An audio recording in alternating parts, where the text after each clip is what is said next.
За нэг өдөрөнд өнөөдрийн мэндийг хүргэе. Баяраа. Тэгээд өнөөдрийнхөө бичлэгээр хэдүүлээ. Угаасаа description хэсгээс, title хэсгээс те хараад ороод ирсэн байх гэж бодож байна. MCU-гийн Phase 5-ын тухай ярилцахад бэлэн болцсон суусгаж байна. За тэгээд MCU-гийн Phase 5-ын хувьд гэх юм бол одоо 2023 оны 2 сарын 17-нд нээлттэйсэн Ant-Man and the Wasp: Quantumania киногоос одоо энэ оны 7 сарын 15-нд дуусах Iron Heart цувралуудаас бүрдсэн энэ бүтээлүүдийн хоорондох Marvel-ийн MCU-д хамаарах бүтээлүүдийг нэгтгэсэн Phase байгаа. Multiverse Saga-гийн 2 дахь Phase гэж явж байгаа. Phase 4 5. За энд одоо нийт гарсан гэх юм бол 6 бүрийн хэмжээний кино болон 9 цуврал байна.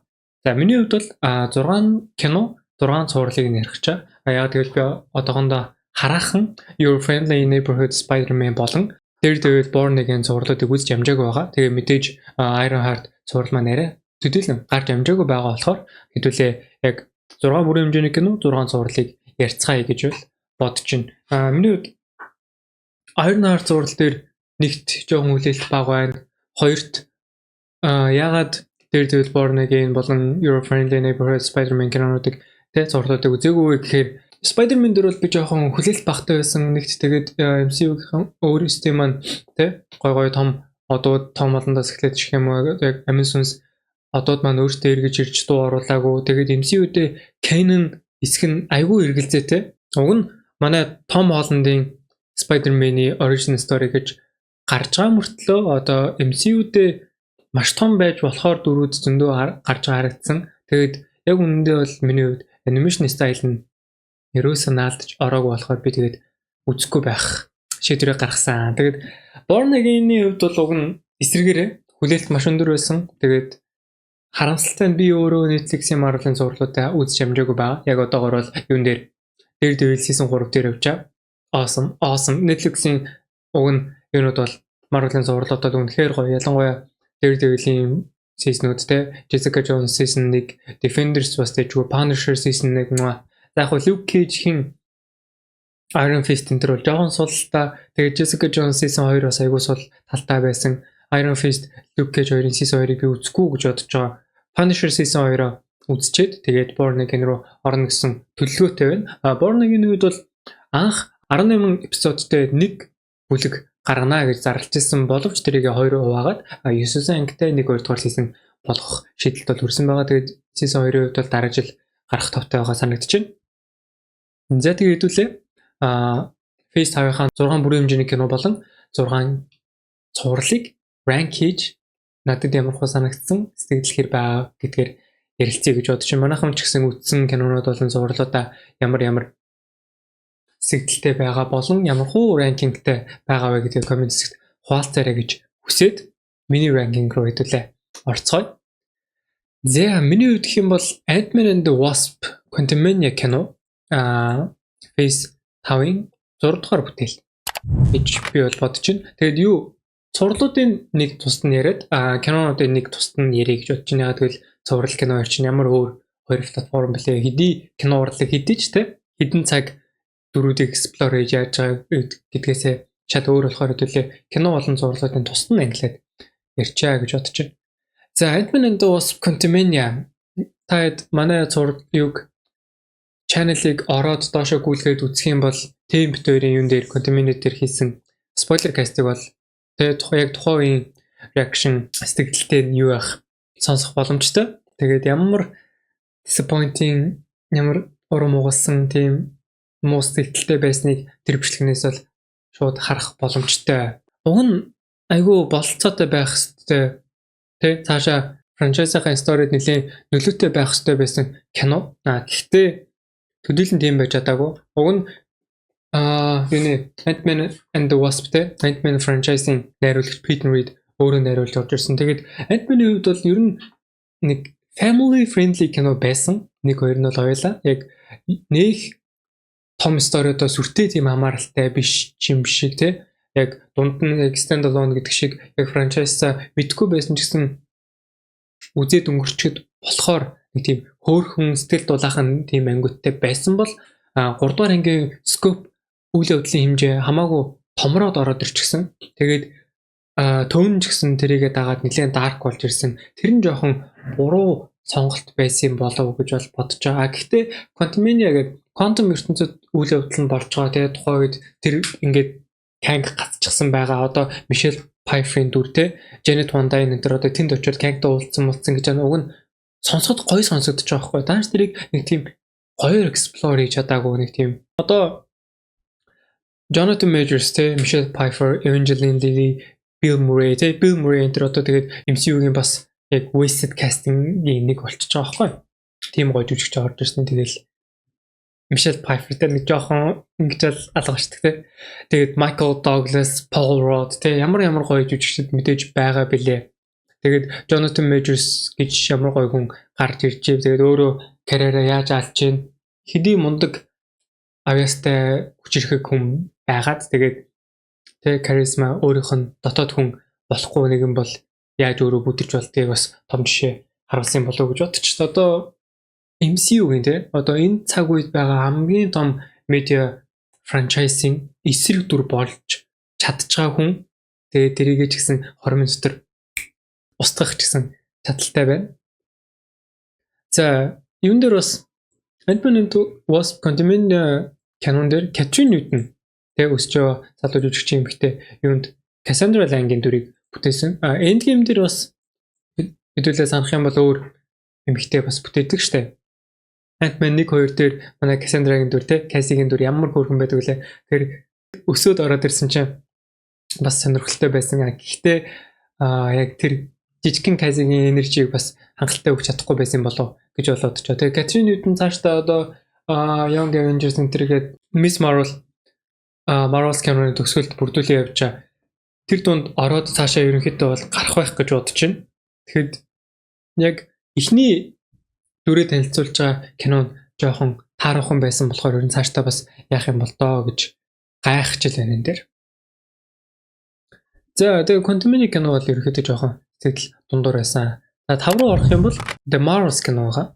За Marvels кинон дээр бол Brie Larson, Iman Vellani те тэгээ Teyonah Parris жүжигчдийн одоо уг нь бол Captain Marvel 2 гэж ерөнхийдөө бол нэрлэгдэж байгаа. Гэхдээ яг тийм crossover олон дүрүүдийн яг энэ 3 дүрийн нэгдэл болж байгаа юм л та. Captain Marvel, Miss Marvel, тэгээд Monica Rambeau гэж 3 дүрийн нэгдэл болж байгаа. Тэгээд энэ 3-ын хоорондын динамик Iman Vellani-гийн жүжиглэлт тэгээд power-а солилж байгаа хэсгүүдэнтэй тэр нь сонирхолтой байсан болохоор энэ киног авч гарсан болов гэж бодож байна. Гэхдээ авч гараад ерөнхий вилэн муу тэгээд CGI муу өрнөл зохиол талаасаа муу тийм болохоор яг тимч сайн өргөж өгч чадаагүй л дээ. Хэдий хоорондын chemistry гоё байгаад хэдий Iman Vellani, Miss Marvel бүр ингээд үнэхээр хөөрхөн гоё байгаад бас дэшээ гарч бол чадаагүй. Ялангуяа одоо Marvel юм шиг MCU-гийн маш муу хийдэг одоо юм байна шүү дээ. Вилэн оруулж ирэл тэрэн дээр алаа хийдэг. Гоё ашиглаж чаддгүй, ерөөсөө гоё байлгаж чаддгүй. Тэгэл гоё жүжигчдийг оруулж ирэл скейл хайждаг. Одоо жишээ нь энэ дээр Park Seo-joon жүжигчин Prince Яны дүрд орж ирсэн Brie Larson-ы Captain Marvel-ийн нөхөр болж байгаа. Тэгээ тэн дээр байсан яг уу дуулж бүжиглсэн элементүүд оруулж ирж шинэ юм туршиж байгаа нь гоё ч гэсэн тэр нь яг гоёор орж ирж бас чадаагүй. Тэгээ хамгийн гол нь мэдээж зохиол өрнөлтөө яаж түлхэж үзүүлж байгаа, акшн ямар нөлөөтэй байгаа, тэр вилэн те одоо Darben гэж вилэн байгаа. Тэр дүрийн зорилго, мотивац те тэр бол яалтч хангалтгүй бүтээл байсан. Тэгээд би яг энэ бичлэгийг хийхээс өмнө дахиж ер нь харлаа л та. Яг үндэ юу гардаг, яадаг гэдгийг хийхийг мартчихсан байна. Энэ тийм л forgettable кино байж таарч байна. Тэгээд энэ кинон дээрээс хамгийн их яригдж болохоор зөвлөх юм бол ялтч миний түрүүнд дурдсан Miss Marvel-ийн Young Avengers-ийг бүрдүүлж байгаа болон одоо фотоны дүр те өөр dimension руу очиод Beast-тэй уулзж байгаа post credit-ийг дурдах юм бол илүү гоё таарж байгаа. Beast OG Avengers-аас орж ирсэн баг OG Avengers биш OG X-Men-аас орж ирсэн баг 2 дахь дүр байгаа те. Нэг нь бол мэдээж Multiverse of Madness кинон дээр Professor X орж ирж байгаа бол одоо энэ дээр Beast орж ирсэн ба Kelsey Grammer жүжигчийн өөрийн iconic дүрээ дахин бүтээсэн. За 4-р байранд Captain America Brave New World гэж кино. За Sam Wilson-ы эхний Captain America-гийн бүрийн хэмжээний кино те. Одоо Falcon and the Winter Soldier-ийн төгсгөлд ер нь манай Sam бол яг Captain America цол тэмдэг өмсгөл бамбай те хамаг юм аваад дуусчихаа. Тэгээд киноны төгсгөл ч гэсэн Captain America and the Winter Soldier гэж дуусдаг. Би тэрийг бол зүгээр л Captain America and the Bucky те зүгээр л Bucky гэд орхичихсан бол илүү гоё байхаас юм болов гэж боддог. Одоо Falcon ч өөрөө Captain America болоод өвчөөл манай Bucky бол те Winter Soldier цол хэрэгэмтэй өнгөрсөн драма хамаг юмнаас ангираад тэгээд зүгээр Bucky болоод төгссөн болов нь гоё явах байсан болов гэж бол боддог. За тэгээд ихний бүрийн хэмжээний кино гарсан саяхан буюу энэ жилийн 2 сард гарсан байгаа. Тэгээд үзэгчд болон шүүмжлэгчдээс нэлээд таарахын үнэлгээг бол авсан. Тэгээд би тухайн үед уг нь олж үзсэн ч гэсэн завгүй байсан болохоор сэтгэл бичлэг хийж бол амжаагүй. Marvel дээр ч гэсэн яг Marvel-ийг өндө тухайн үед нь үзээгүй байна. Театрт ч очиж үзэх хүсэл байгаагүй. Captain America Brave New World дээр бол очиж үзсэн хэрнээ яг тухайн үед завжуулаа таараагүй болмоос л хийж амжаагүй. Анх удаа нэр Screen X танхимд орж Brave New World-ыг үзсэн. Тэгээд 3 талдаа ингээд юутай дэлгэцтэй тийм танхим байдаг юм байна лээ. Зарим хэсгээр нь бол яг авсан дүрсүүд байгаа. Зарим дээр нь зүгээр өнгө мөнгө гарч ирдэг нэг тийм хөө юм байлаа. Тэгээд нэг сүртэй бас тэгж таалагдаагүй. Тэр танхимын хувьд бол зүгээр юу атсан бол тоглолт моголт үзэх юм бол айгүй гоё юм шиг байла. Одоо Eros Tower гэдэг ч юм уу эсвэл өөр ямар нэгэн дуртай уран бүтээлж яхаа тоглолтын ингээд бичлэг хийж гисэн. Тэгээд кино театруудаар гарах тохиолдол бас нэлээд илбэг болоод байгаа харагдчихаа. Тэрэн дээр тэгээд Screen X юу танхим байх юм бол илүү гоё яг нэг тийм тоглолтын уур амьсгалтай орж үзэхэд илүү гоё байх байж магадгүй юм байна лээ. Кинон дээр бол нэг тийм сүртэй юу бол байгаа. За энэ кино тодорхой хэмжээнд бол таалагдсан. Ер нь нэг тийм муу бүтээл байсан гэж бол би хэлэхгүй. Дайжгүй байсан. Гэхдээ нэгт маркетинг муу, хоёрт жоохон дутуу байсан болов уу гэж бол бодож байгаа. Одоо Captain America те Red Hulk 2-ын акшны хүмүүс хүлээж ин тийм үү? Ер нь бол за яг мэдээж Sam Wilson гэдэг хүний Captain America гэдэг цол тэмдгийг авч явж байгаа, legacy-г үргэлжлүүлж байгаа гэдгийг харахыг хүсэж байгаа хүмүүс мэдээж байгаа. Гэхдээ нөгөө талаараа бас яаж маркетинг хийснээсээ шалтгаалаад яаж Captain America Red Hulk-ийн эсрэг тулгалтах юм бэ гэдгийг харахыг хүсэж исэн болов гэж бол бодож байгаа. Тэгэхэд яг тэрэн дээр айгүй алдсан юм шиг. Кино бол нэг тийм яг Red Hulk юу хоёрын тэмцэл бол байгаагүй. Нэг тийм сүртэй detective thriller story байгаагүй.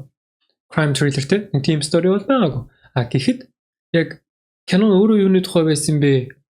Хараад үзэнгүүт одоо Sam Wilson, Thaddeus Ross, Isaiah Bradley те энэ дөрүүдийн хоорондын харилцаа тэр дөрүүдийн асуудал дээр төвлөрсөн байна. Хүмүүс бол арай өөрөөр хүлээж исэн, кино ч гэсэн арай өөрөөр маркетинг хийсэн. Тэр нэгтээ surprise болж орлоо гэхэд яг жоохон disappointing тал руу чиглүүлэх байсан гэж бол харагдчих. Thunderbolts кинон дээр би арай өөр юм ярина гэж бодож байна л доо. Тэгэд би бодод байгаа стримийнхаа үеэр ярьсан байж магадгүй. Одоо Brave New World дээр Red Hulk-ыг чадгаараа нуух хэрэгтэй байсан болов уу гэж бол би бодож байгаа. Гэхдээ энэ кинон дээр өөр үзүүлэх юм трейлер дээр харуулж хүмүүсийг анхаарлын татах юм гэхээр бас жоохон хэцүү л болчиход байгаа юм л та. Гэхдээ ингээд Red Hulk versus Captain America тэгж маркетинг хийсэн айгүй л буруу байсан болов уу гэж бол би бол бодоод байна. Тэгээд айгүй нэг тийм буруу хүлээлт үүсгэсэн. Тэгээд тэрэнд нь хүргэсэн юм хийж чадаагүй болохоор бас жоохон үзэгчдийн үнэлгээ бол жоохон тааруу байсан болов гэж бол бодож байгаа. Тэгэд ер нь акшн бас дайжгүй нэг би бол муу гэж хэлэхгүй. Гэхдээ нөгөө хаалхи зүгээр нэг тийм ярьсаар байгаад буцаагаад хүн болгочдаг те. Тэр энэ төр жоохон баналны. Яг уу манай Sam Wilson гоё хүн те. Яг сайн хүн гэдгийг мэдчихэж байгаа. Тэгээд гоё UK spokesman гэдэг нь бол мэдчихлээ бол. Гэхдээ юун дээр Falcon and the Winter Soldier-ын төгсгөл дээр те you can do better гэдэг хэсэг бол гоё байдаг. Гэхдээ энэ дээр бол яг тэр монолог нь сонирхолтой байсан юм шиг санагдав. Тэгээд мэдээж Tim Black-нээс нэ те анхны хаалт дээр тэсэн дүрээ одоо энэ кинон дээр одоо хэдэн жилийн дараа юм бэ? 8 оноос хэрж 17 жилийн дараа дахин бүтээсэн дүр байгаа. Тэгэхэд бас энэ дүрийг тэр хангалттай ашиглаж чадсангүй.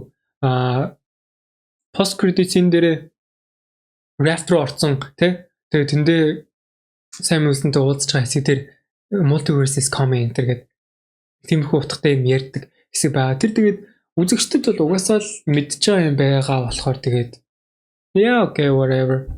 Тэгээд анхны хаалкаас дахиж эргэж ирж байгаа дүр гэх юм бол Barry Ross байна тий. Thaddeus Ross-ийн охин Liv Tyler жүжигчний бүтээсэн дүр байгаа. Тэгээд yeah. What if юу гэдэг Mark Ruffalo-гийн Bruce Banner-тай хамт байгаагаар бас гардаг. Гэхдээ яг үүндээ Edward Norton-ы хаалктай байдаг л та. Яг хөө тэр хоёр basically нэг дүр гэхдээ yeah you know what I mean. Тэгээд бас Marvel-ийн дахин нэг ашиглаж чадаагүй маш мундаг жүжигчин бол Giancarlo Esposito жүжигчин байна. Энэ кинон дээр Seth Walker мэдгүй ингэж унших хэвээр дүр юм шиг байна. Тэгээд Giancarlo Esposito-гийн хувьд бол мэдээж Breaking Bad, Residence, Better Call Saul, Mandalorian гэдэг voice маш гоё зурлуудаар алдартай маш мундаг жүжигчин. Тэгээд даанч MCU-д орж байдаг жижиг гарын дүр бүтээгээл тэгэл ерөнхий дахиж гарч ирнэ гэж бол өвдөө бодохгүй байна. Тэгээд тэр бас харамсалтай. За топ 3 руу ороход гэж одоо 6хан кино тий. Хагасаас илүү ярьцгаасан мэн хэвлээ. Топ 3-ын эхний кино Deadpool and Wolverine.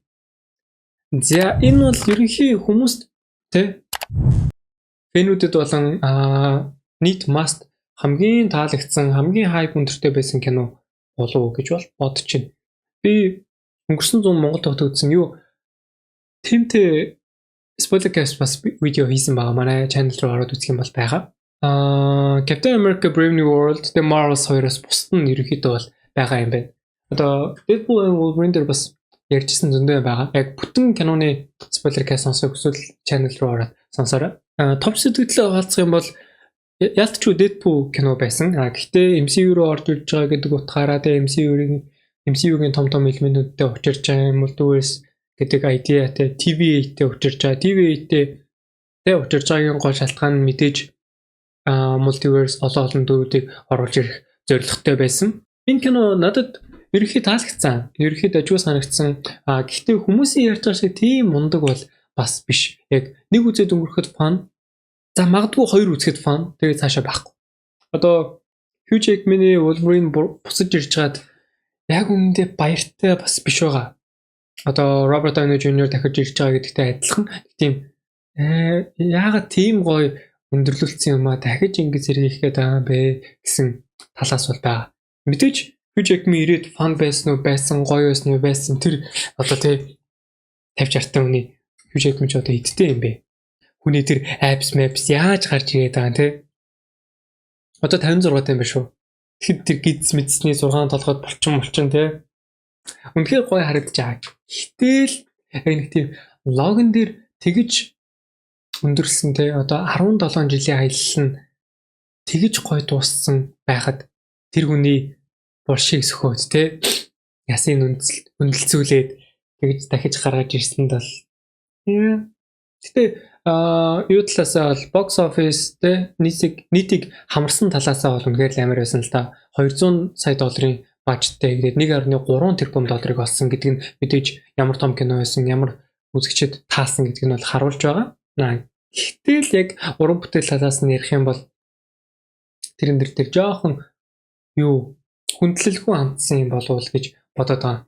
Deadpool and Wolverine яг Deadpool-ийн те ингээ булшин ухаж байгаа тэгээ гаргаж TV ажилчтай байлдаж байгаа хэсгийг үзэхэд амар фан. Тэгээд тэр bye ямар амар хит боллоо бүгдээрээ бүжиглэлээ те тэрийг бүгдээр мэдж байгаа. Гэтэ тэгэл дахиад нэг жоохон хугацаа өнгөрөөд бодоод эргээд хараад те кинонуудаа дахиж хараад эхлэнгүүт тэр ч бас жоохон disrespectful үйлдэл байж тээ гэж бол бодогдохоор л санагдаад байгаа юм л да. Тэгээ мэдээж яг multiverse ороод ирчихэж байгаа бүх юм те бүгдээр anything is possible, everything is possible I guess. Тийм болохоор тэгээд яг үндэ ямар ч story яг хамаатай байхаа болоод эхэлж байгаа юм шиг санагдаад байгаа. Яг жинтэй байгаа шүү дээ. Одоо хүний аим нэг байна гэдэг чинь энэ хүн ганцхан байна гэдэг чинь амар жинтэй байдаг шүү дээ. Энэ хүний үхэл. Тэнгүүд хязгааргүй байгаа гэдэг нэг тийм хязгааргүй гоё олон юмыг үзэх юм шиг мөртлөө нөгөө талаасаа яа дахиад байгаа штэ дахиад гараад ирж болно штэ гэсэн юм тийм хөөсөн юм бүрдүүлээд байгаа гэх юм уу. Тэгээд пок гэл ингээд хөөснүүдийг хаглаад дуусангуу дахиад цаанаасаа байгаа л юм тийм. Уг нь гэхдээ юу байсан? Jonathan Majors-ийн Kang тэрэн дээрээ яг villain гэдэг утгаараа тэр нь жоохон гой тал руугаа байсан бохгүй юу? Одоо ингээд нэг нь халаалаадаг дахиж гарч ирээлээ те. Ингээд дийлдэхгүй тайсан юм шүү. Эний ч одоо яаж тэгээ энэний эсрэг яаж тэмцэх юм бэ гэдэг бол сонирхолтой идея байсан. Гэхдээ баатруудын өнцгөөс бодоод ороод ирэнгүү тэр баатруудын чинь үхэл гаргаж байгаа золиос те тэр бүхэн жоохон үнцний нөгөө тал руугаа явчих юм шиг санагдаад байгаа юм л да. Энэ бол киноны ихээсээ илүү зүгээр яг франчайзинг те multiverse саганы асуудал. Яг уу бас multiverse idea-ны асуудал гэж бас хэлж болно л доо.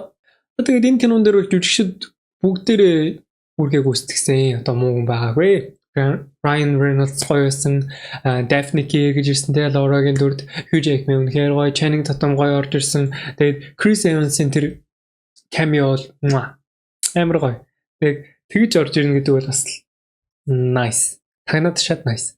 Тэгээд Wesley Snipes-ийн Blade байна, Jennifer Garner-ийн Electra байна. Тэгээд голлох эсрэг дүрийг те бүтээсэн Emma Corrin жүжигчний Cassandra Nova дүр байна. Cassandra Nova бол бүр яаж тийм cool байгаа юм бэ гэмээр бүр нэг дийлт шүүвчтэй те амар байсан. Тэр бол гоё. Тэгэл тэр character design яг power ашиглаж байгаа байдал тэр бол үнэхээр cool дүр байсан. Тэгээд X-Men үү те мэдээж Professor X-ийн evil twin гэдгээрээ алдартай. За дараагийнх руу орох юм бол хэдүүлээ Thunderbolts буюу The New Avengers киноны тухай ярилцъя. За мэдээж гараад шинэхэн байгаа. Одоохондоо бүх box office-ийн ашигч олж амжаагүй шинэхэн кино байна. Миний сэтгэл бол channel руу орох юм бол байгаа. Бараг хамгийн сүүлд оруулсан бичлэг байж магадгүй. Нилээн дэлгэрэнгүй ярилцсан бичлэг бол байгаа. Надаа нилээн таалагдсан. Энэ Face-ийн бас хамгийн гоё кинонуудын хамгийн гоё бүтээлүүдийн нэг байсан. Зөвхөн энэ Face-ийн гэлтгүү Face 4-тэй ч гэсэн харьцуулагдаад бас дээгүүр орох бүтээл байсан болов уу гэж бодож байгаа. Нэг тийм амар том scope-тэй амар том үйл явдалтай бол биш. Нэгээс 2 хоногийн дотор өрнөж байгаа үйл явдлаа. Гэхдээ тэрний хөндөж байгаа сэдв үйл явдал дөрүүдийг нэгтгэж байгаа адилхан дөрүүдийн адил төстэй хэв шинжүүдийг цуглуулж нэг кинон дээр хөндөөд тэрийг шийдвэрлэж байгаа гэдэг талаасаа бол маш сайн бүтээл санагдсан л та. Яг нэг үсчээд жоохон дотоо нэг илүү нэг жоохон ийм өгцөн бол гэж бодож байсан. Тэгэл нэг оноо 2 оноо бодоод эхлэнгүүт яа энэ нь илүү зүгээр байсан юм байна. Энэ нь илүү гоё байсан юм байна гэж бол бодогдсон. Review дээр бас ярьжсэн superhero жанртай хэрэгтэй байгаа өөрчлөлтийн болов гэж ярьж байгаа шүү дээ. Одоо баатар гарч ирдэг, тэгэл асуудалтай нүр тулдаг, ялагддаг, тэгснээ буцаж big fight хийгээл яддаг. Тиймэрхүү ер нь яг classic super баатрын кино байгаа шүү дээ. Тэгэл яг тэр замаараа л явдаг, яг тэрүүгээ дагдаг. Энэ киноны хувьд бол за яг хөө тэрийг дагсан байж болно. Тэгээ big fight дээр болохоор ингээд шал өөр шийдэл гаргаж, тэгээ тэрүүгээрээ шал өөр сэдв хөндөж агуулга харуулж байгаа гэдэг нь агуу гоё. Тэгээ мэдээж Bob буюу Sentry те Void 3 хүн байгаа гэж бас гадар яригадаад байна шүү дээ. Void-ийн character гараад ирэнгүүт бид нэр ингэ яаж айж байгаа, хэрцгийж байгаа. Тэгээд Void-ийн character design-ыг cool байгаа. Тэгээд хамгийн гол нь тэр Void-ийн нэг биднэрт юу мэдрүүлж байгаа гэдэг нь хамгийн гоё зүйл нь л дээ. Тэгээд мэдээж хүн болгон дотроо хар цагаан саарл байгаа. Тэгээд тэрийг хөндөж хүн болгонд тэ өөрийгөө үзий ядмаар үе гэж байгаа, зан гэж байгаа, ялагдсан байдал гэж байгаа, хийсэн муу үр дагавар тэ муу зүйлс, хогийн зүйлс гэж байгаа шүү дээ. Тэднийг бүгдийг яг хөндөж гаргаж ирсэн. Тэгээд тэднэртэйгээ дийл хийх, тэднийг хүлээн зөвшөөрөх, нүүр тулах тэ. Тэгээд хүлээн зөвшөөрч чаддгүй махад ядчил нүүр тулаад тэрийг би ингэсэн байна гэдгийг хүлээн зөвшөөрж ийн гэдэг чинь чухалаа гэдгийг бас харуулсан. Тэр талыг хөндсөн айгуу гоё кино байсан л та. Тэгээд манай жүжигчдийн бүрэлдэхүүн ч гэсэн тэрэн дээр айгуу гоё хандсан юм шиг санагдаад байгаа. Florence Pugh, Lewis Pullman, White Russell, David Harbour, Sebastian Stan, Hannah Jo Kamen. За Olga Kurylenko ч бол яг тэгэл нэг царайнд гараад тэгэл өнгөрчихөж. Манай үчигтэй юун дээр идэвхжүүлэлтэн дээр маркетинг дээр бас нэлээд явж байгаа харагдчихлаа шүү. Тэгээ тэрний энэ дээр бас юу дээр ярьсан хэсгээ мэдэхгүй байна. Taskmaster-ийн дүр эхлээд өгчөж байгаа нь бас Canon-ы Jing нэмж байгаа те. Dark Tone-ыг бас нэмж үзүүлж байгаа санагдчихсан. Тэгээ Face 6 дээр нэлээ хүндэтгэх дөрүүд болов уу гэж бол бодож байгаа. Одоо New Avengers болцсон байгаа шүү дээ. Мэдээж Taskmaster-аас бусдын бүгдээрээ хамт тэгээд New Avengers болсон байна. Тэгвэл одоо хэдүүлээ харангууд New Avengers гэж байна. За Young Avengers гэж байх бах. Тэгвэл одоо яг New Avengers гэж хэрүүлээгээд байгаа юу байгаа шүү дээ. Одоо сайн үзснэ те. 3 Avengers байгаа. Би мэдээж энэ хүмүүс чинь нэг талд байх байлгүй дээ. Мэдээж сайн тал муу тал гэж зөвхөн ангилагдж байгаа тохиолдол байгаа бол тэгээд тэнд сайн муугаараа ялгагдаад Avengers-ууд нь бүгдээрээ нэг талаар орж таарах байх гэж бол бодчихно. Гэтэ одоо Avengers Doomsday те Secret Wars кинонууд дээр ямар дүрүүд орж ирэх үү? Doomsday дээр мэдээж сандалтай cast reveal гарсан. Тэгээд тэр бол бараг тал хүмүүс нь ухааны юм бол ярьжсэн шүү дээ. Тэгэнгүүт дахиад өөр дүрүүд орж ирнэ. Тэгээд тэр дүрүүд бүгдээрээ яг цохолтой хэр нөлөөтэй байх уу? Хэр удаан гарах уу? Тэгээд тэд нар чинь амар сонин. Одоо Deadpool 2 дээр жишээ нь X-Men-ийн гардаг штэ. Тэгэхэд нэг хальт гараад өнгөрдөг. Тэгээд тэр хальт гарч байгаас энэ ч гэсэн нэг тийм франчайзын цаг хугацааны дараал мараалыг айгүй алдсан байдаг те. Тэгэхээр яг их хүмүүс их дөрүүд орж иж байна гэхээр гоё биш. Бүгдээрээ дандаа энд гейм шиг тэгж гоё тэ хандлигээд гоё аваа явчих чадна гэсэн үг бол биш. Careful who you assemble гэдэг Thunderbolts юу постэр дээр тавьсан байсан да. Тэр шиг. Зя Phase 5 миний хувьд хамгийн их таалагдсан, хамгийн сайн бүтээл гэж бодож байгаа кино гэх юм бол Guardians of the Galaxy Volume 3. Тэгээд James Gunn Marvel-т хийсэн хамгийн сүүлчийн кино байх гэж бол бодож байна. Дахиад Marvel-т кино бол хийхгүй байх. Мэдээж DC-юг өөрөө эхлүүлээ явж байгаа DC-ийн артистик талаасаа захирд нь болж томилогдсон байгаа. Тэгэхээр мань хүн бол юу авах вэ? DCU дээр төдийлөн анхаарч болохоор дахиж Guardians-тэй зурлах те. Дахиж шинэ анги найруулах юм бол мэдээж байхгүй бах. Тэгэхээр Guardians-ийн жүжигчид болон дөрүүд нь цаашаа үргэлжлэхэд ерөнхийдөө бас жоохон асуудалтай болж ирж байгаа гэж бол хэлэхэд буруудахгүй. Яг нь Guardians of the Galaxy Volume 3 дээр орж ирсэн те. Шинэ дөрүүдээс бол үргэлжлэхэд асуудалгүй бах. Одоо чинь Will Poulter те. Adam Warlock энэ гэсэн дөрүүд байна. Одоо Cosmo байна. Өөр ямар дөрүүд байлаа шинээр орж ирсэн. Тэр дөрүүд бол үргэлжлэх боломжтой. Гэхдээ магадгүй манай өвчий Guardians-ийнхан бол James Gunn эргэж ирэхгүй гэсэн бодолтой жүжигч нэлээд байгаа. Одоо тэрийг сошиалдаа ярилцлагада яг тэ нуухгүй дурдсан юм бол Dave Bautista байж байна. Drax Destroyer тэ. Магадгүй хин ч гэсэн Sean Gunn ч гэсэн баг эргэж ирэхгүй байж бол магадгүй илүү DCU дээр анхаарлаа хандуулж байгаа болохоор. Гэхдээ яг юмыг яаж мэдхүү? Миний л бодолтой. Тэгэж таамаглаж ийн зүгээр. Тэгэд Guardians трилог ерөөхдөө айгүй дажгүй трилог болчлоо гэж бол бас хараад байгаа л да. MCU-дээ тэ юунда супербаатаруудын комикноос хэдүүлсэн трилогууд дундаа бас нэлээд дажгүй трилог байх юм болов уу гэж бол бодож байгаа. Одоо Guardians 3 бол миний хувьд трилог хамгийн сайн кино л доо. Гэхдээ Guardians 1 2 ч гэсэн чамлахаар муу бүтээлүүд бол биш. Нэгийг нь хүмүүс бас айгүй өндөр сэтгэлтэй таалагдсан байдлаар бол ярьдаг. Миний хувьд бол яг хав тим хэмжээнд биш ч гэсэн нэлээд enjoy хийж үзсэн дайггүй бүтээл байдаг. Яг хав тэр төгсгөл бүжиглж байгаа яг хав character-ыг хөгжүүлж гэсэн нэг жоохон санагддаг. Guardians 2 би бараг төрүүлээ үзчихсэн баха хүүхдээсэн болохоор Guardians-ыг алгасаад 2 бас нэлээд таалагдчихсан тохойд. Тэгээд 3-ыг үзээд бол мэдээж fan favorite дүр Rocket-ийн ямар өрөвдмөр замыг туулж ирсэн те background story-г нь харуулж байгаа. Тэгээд High Evolutionary гэж шижгийн бүр нэг тийм аимшигын вилнийг бид нарт бас танилцуулсан да. Тэр бол үнэхээр аимшигтай human being. Одоо юу гэмээр тэр чинь одоо хайр гаргийн хүн байгаа л гэхдээ аимшигтай хүн бас яг адгуус байсан л та хүдэн зөрхтөн те. Бас л эвгүй вил нь байсан. Одоо энэ Chukudi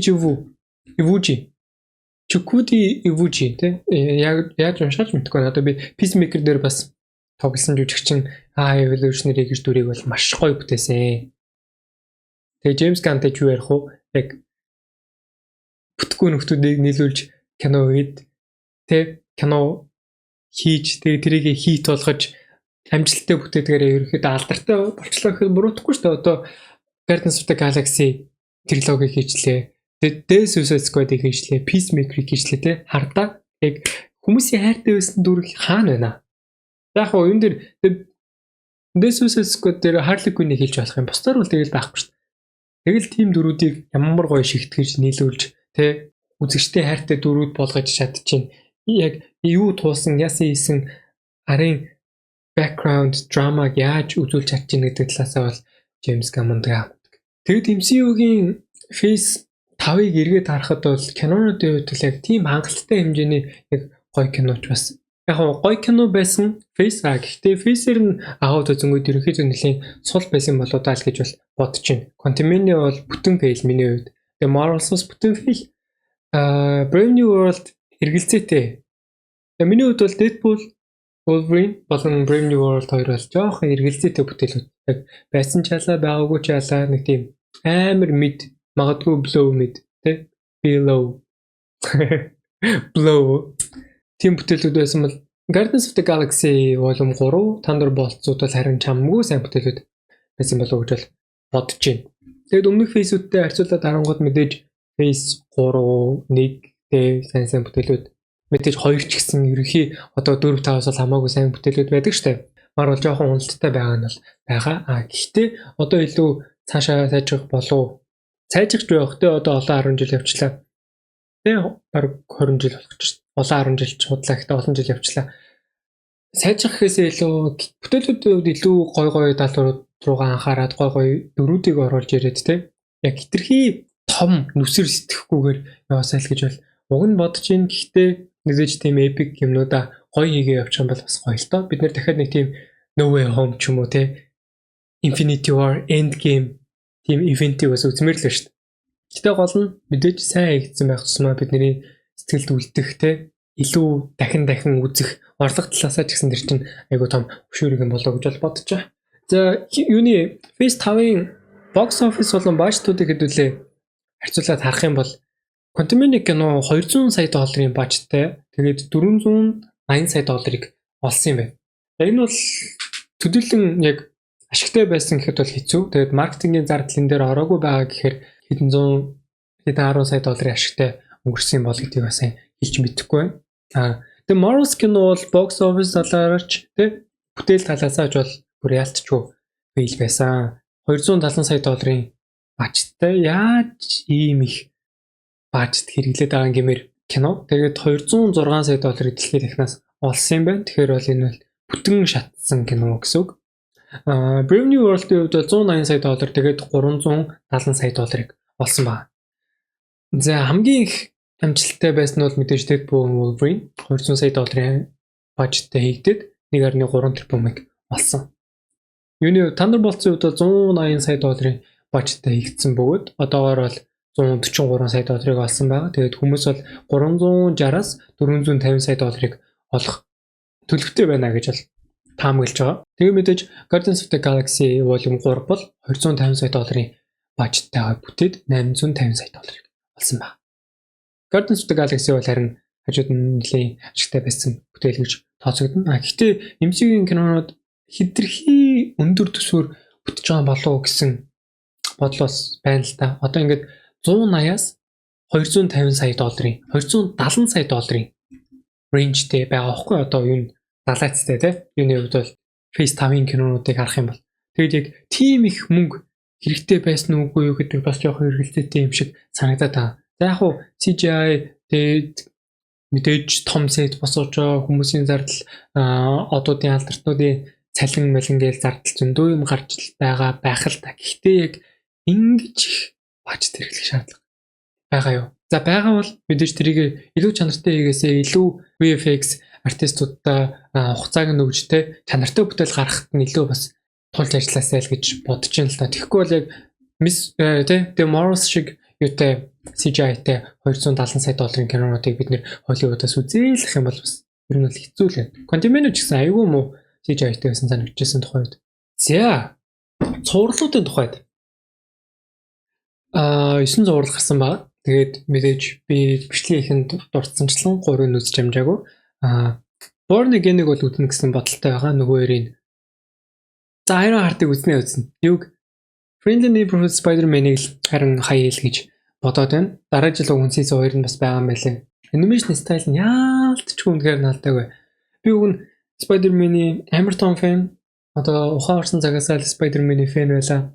Хамгийн хайртай дөрүүдийн маань нэг байлаа те. Peter Parker, Spider-Man гэж дөрүүд бол үнэхээр гоё. Гэтэ яг энэ бүтээлийн хувьд бол ялтчгүй тэгэл эдий тэ миний хайртай дуртай дүр байлаа гэд animation style тэгэл байгаа дөрүүдийн имиж төрх тэгээд ертөнцөө үзүүлж байгаа нөлөө гэдгийг бодонгууд яг үзэх хүсэл амар борж байгаа хгүй. Том дөрүүд гараад байгаа юм шиг харагдаад байгаа. Гэхдээ MCU-д яаж хөтөлцөх нэг л ойлгохгүй. Манайхан үзсэн хүмүүс байх юм бол спойлергүй бас сэтгэлээ хаваалцаарай ямар хуу бүтээл болж өнгөрснэй те. За зурлуудын ранкингаас 6-ад бол Secret Invasion. За Secret Invasion зурлалын хувьд Samuel L. Jackson-ийн Nick Fury-гийн дүртэй одоо Iron Man 2-оос хойш авсан гэдэг чинь сүүлийн 15 жил. За энэ зураг гарч явах үед 14 жил болсон байна. MCU дүр бүтээгээд ямар том дүр блэ, ямар нөлөөтэй дүр блэ өөрийн цувралаа гардаж авсан те. Loki бас адилхан штэ. MCU-д анханаас нь л явсан дүр саяхан л өөрийн гэсэн цувралыг аваад. Loki-гийн хувьд бол гэхдээ өөр. ертөнцийн маш том цэгийг оруулж ирж байгаа. Multiverse гэдэг ID-г оруулж ирж байгаа. TVA-г оруулж ирж байгаа. Тэнгүүтээ өөрөө Gods of Stories те. Яг Multiverse holder болоод дуусч байгаа энэ төр гэдэг талаас Loki бол ярилтгүй шал өөр төвчнээ. Secret Invasion харин үнэхээр урам угалсан кино байсан. Үзэхэд бол нэлээд зовсон. Хизээ дуусах юм болоо гэж бодон үзсэн. Ерөөсөө enjoy хийж чадаагүй. Дэлгэцэн дээр гой хүмүүс гараад байдаг. Жүжигчт нь гоё байгаад байдаг. Тэгээд зохиол өрнөл үзүүлж байгаа талаас бол ерөөсөө явдггүй хэцүү кино байсан. Тэгээд юунаасаа ч гэсэн комикийн бодоход ч гэсэн би өөрөө комик уншдаггүй ч гэсэн Secret Invasion гэж ямар том юу байдгийг бол зөндөө сонсч байсан. Надад бол яг нэг тийм эхний ойлголтоор бол мэдээж скроллууд ингээд дэлхийд орж ирээд амьдэрсэн те. Яг улс төрмөр те хүмүүсийн томоохон шийдвэр гаргалтанд нөлөөлдөг гарууд нь скроллууд байна гэдэг юу idea байдаг гэдгийг бол мэддэг байсан. Комик мөнгө нь уншсан бол биш ээ. Тэгээ хүмүүсийн тийм дуртай бас том Marvel-ийн ивент байхад яг ингэж таарахын хийсэн байна гэдэг бол бас жоохон харамсалтай. Одоо тэгээд мэдээж жүжигчдийн мөрөлдөхөнийг харах юм бол те мэдээж Samuel L. Jackson, Cobie Smulders, Emilia Clarke, Ben Mendelsohn, Olivia Colman те Don Cheadle, Martin Freeman тэгээд үнээр гоё гарч ирж байгаа жүжигчин Kingsley Ben-Adir энэ төр тоглосон. Kingsley Ben-Adir энэ төр ямар кул юм бэ те хараад юм дээр дэлгэсэн дээр харж байхад бол тэгэхэд яа мэдгүй одоо тэгэл Emilia Clarke-ийн Jaya гэдэг дүр бааш те тэр уг нь ингээ супер скрол аа гой ингээ супер павертай дүрүүдтэй бидний мэддэг дүрүүдийн паверыг ашиглаж байгаа хэсэг байгаа. Тэр ихтэй үнэхээр агли үнэхээр наалтахгүй сонио хэсэг байсан. Тэгээд Samuel L. Jackson-ы Nick Fury сүүлийн хэдэн төслүүд дээр оролцохдоо бол яг Miss Marvel биш ээ. The Marvels Secret Invasion гэх мэтчлэн муу бүтээлүүдэд оролцож байгаад бас жоохон харамсалтай л байна л та. Тэгээд Avengers-аас хойш яг нэг тим их гарсан биш л те. Гэтэ миний бас дуртай жүжигчтэй нэг Cobie Smulders, Maria Hill энэ цуврал дээр нас орж байгаа хэсэг гарчаа. Тэгээд хангалттай ашигласан гэж бол бодохгүй байгаа болохоор бас нөгөө MCU-ийн дөрүүдийг хүүлцдэг муу тал руу бас орох юм болоо гэж л хөвдөө бодож байгаа. Тэгээд Olivia Colman бас ямар мундаг жүжигчин бэ гэдэг манайхан надад хэлэлтгүй бол мэдчихэж байгаа. Тэгэхээр Olivia Colman энэ цуврал дээр кул байсан. Үнэхээр гоё байсан. Харизмат ямар ч мундаг жүжигчин яг өрөөнд дотор ороод ирэхэд л тэр хаар нүнэрт чаашд те. Ямар жинтэй мундаг жүжигчин байна гэдэг те. Дүрийг тэгж амжилж байдаг. Тэгэхэд яг энэ дүрийн яг бичигдсэн байгаа байдал, диалог, дүр хөгжүүлэлт талаас бол айгүй таарахын байснаас болоод бол сүртэй яригдахаар байсан гэж бол бодохгүй байна. Secret Invasion бол тэгээд үдсэн хүмүүс ч цөөхөн тэгээд одоо ер нь санаж байгаа юу болсон хийснийг мэдчихэж хүмүүс ч гэсэн бүр цөөхөн байх гэж бол бодож. Одоо энэ юун дээр баг хамгийн том гарсан өөрчлөлт нь тэгэл юу юм одоо? Don Cheadle-ийн те Rhodey сүүлийн хэдэн жил Civil War-аас хойш MCU-д яг өөрөөрөө байгаагүй scroll оронд нь байсан гэдэг л одоо хамгийн том үлдчихэж байгаа артлын юм болоо да. За яг мэдээж Emilia Clarke-ийн Jaya дүр байгаа л да. Тал усын охин гэж бол би санаж байна. Тэнгүүд тэгээд яалтчгүй ингээд амар мартагдахаар тэгээд дахиж дурсгаарчгүй тийм зурлалж өнгөрсөн. Харамсалтай. Nick Fury-гийн өмсгөөс бодоход үнэхээр харамсалтай. Тэгээд комик фэнүүд бол бас айгүй харамсалтай үлээж өгсөн байхаа гэж бол бодож байгаа. За 5 дугаар өрөнд би Echo дурдмаар байна. Echo дээр би real view хийсэн санагдаж байна. Манай YouTube болон Facebook руу ороод YouTube short, Facebook reel руу орох юм бол богино хэмжээний review бол байгаа. Тэрэн дээр бас төдлөө олцчихсан ерөнхий таалагдсан гэж бол хэлэхгүй байв. Kingpin Daredevil энэ төр бол орж ирж байгаа. Гэхдээ тэрнээсээс хаашгүй Kingpin бол энэ зураг дээр байх шаардлага үнэндээ байсан юм шиг бас санагдахгүй л байгаа. Тэгээд Echo бол ялтч нэг тийм хинийч үзээд сүртэй таалагдаагүй цувралын таалагдаагүй дүрийн спин-офф гарсан л та. Hawkeye надад бол тийм сайн цуврал шиг санагддаг. Жохон удахтай санагддаг. Гэхдээ яг уу Kate Bishop тэ Elena Belova энтрийн chemistry character-ууд нөөцтэй бол гоё байдаг л та. Гоё жүжигч байдаг болохоос яг цувралаараа бол яг бүтэн гоё бол санагддаг. Тэгээд тэндээс Echo гарч ирээд хийгдсэн 6 ангитай байлоо дээ. Echo чинь яг нэг өдөр бүх ангаа засчихсан. 5 ангитай юм ба шүү. 5 ангитай тэгээд нэг өдөр бүх эпизодоо цацаад гаргаж ирсэн тийм богино хэмжээний цуврал байгаа. Надад бол төдийлөн таалагдаагүй. Гэтэ Secret Invasion-ос бол бас арай дээр байсан болов. Ядчил fail-ийн үед бол Secret Invasion шиг том fail биш. Нэг тэр хүнэндээ тэ Marvel Television-ы Spotlight болов. Яг зөвхөн тусдаа дангаар нь үзээд болох тийм зурлуудын нэг бол байсан. Тэгээд тэрний эхлэл байсан гэж санагдаж байна. Одоо цаашдаа бас Marvel team зурлуудыг их хийх санаатай байгаа юм шиг байна лээ. За 4-р өрөнд би What If Season 3-ыг оруулмаар байна. За What If-ийн Season 2 3-ыг ярилцсан бичлэгүүд бол манай channel руу орох юм бол байж байгаа. Season 3-ын review тэгээд 1 2 3-ыг ярьсан болон Season 2-ыг тус нь ярьсан 2 бичлэг байдаг баха гэж бол санаж би буруу санааг бол Season 1-ийг арай яриаггүй байдаг баха. Магадгүй ганаатай юм дээр Phase 4-ыг эргэж харсан бичлэг дээр ярьдаг байж бол магадгүй. За тэгээд What If зурал ер нь Season 3-аа гараад өндөрсөн. Уг нь санаа нь бол айгүй гоё штэ. Одоо ийм байсан бол яах вэ гэсэн жижиг богинохон сторинууд явж байгаа. Одоо тэгээд Watcher гэдэг дүр тэр сторинуудыг харж байгаагаар уг нь бол гарч байгаа зурал даанч тийм сайн байж бол чадсангүй. Marvel-ийн animation зурлын animation style өөрөө үзэхэд тийм тухтай биш, гоё биш байгаа нь энд бас нэлээд нөлөөлж байгаа юм шиг санагдаж байна. Season 1 бол окей, дэжгүй байсан юм аа. Season 1 дээр гоё эпизодууд ч байдаг байсан санагдаж байна. Тэгээд яг шинэ байсан болохоор бид нэр бас нэлээд таалж үзсэн санагдаж байна л да. Одоо Captain Carter гэдэг дүртэй бид нэр анх танилцж байгаа. Тэгээд T'Challa Star-Lord болсон гэдэг айгүй сонирхолтой санагдаж байгаа те. Тэнгүүдээ Avengers маань өөрөөсөө байхгүй байсан бол яах юм гээл ороод ирчих жоохгүй. Тэгэл Marvel Zombies гараад Doctor Strange-ийн тэр бол баг masterpiece те. Masterpiece-ийг гараад тэгсэн чинь тэгэл антологи цуврал гэж бодож исэн чинь ардаас нь Season 1-ийн дөрүүд минь хоорондоо холбогдож Guardians of the Multiverse болж те. Ultron-ыг дарж мараал. Season 1 бол kind of a surprise байсан. Тэр бол гоё байсан. Тэгэхэд 2 3-аасаа тэр жоохон алдагдсан юм санагдаад байна. Одоо 2 дээр болон 3 дээр тэгээд зүгээр л юу ачих байсан юм шиг. Шин дөрүүдээ explore гээл шинэ